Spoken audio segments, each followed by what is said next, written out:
এটা হচ্ছে বন্যায় ডুবে গিয়েছে বাঁধের ওই পারটা। এটা ওই দিকটা উদয়নারায়ণপুর সিংটি এই সাইডটা পড়ছে। খুব বাজে অবস্থা হয়ে গেছে জায়গাটার।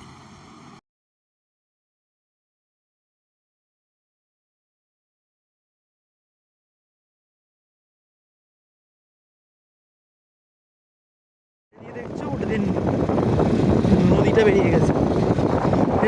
নদী নদী মাছ আর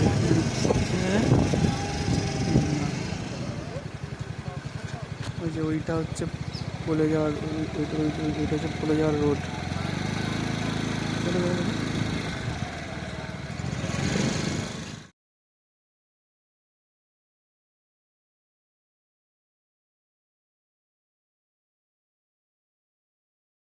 এখানে বাঁধ ভেঙে গিয়েছিল, তাই এখানটা ঘিরে এরকম করা হয়েছে।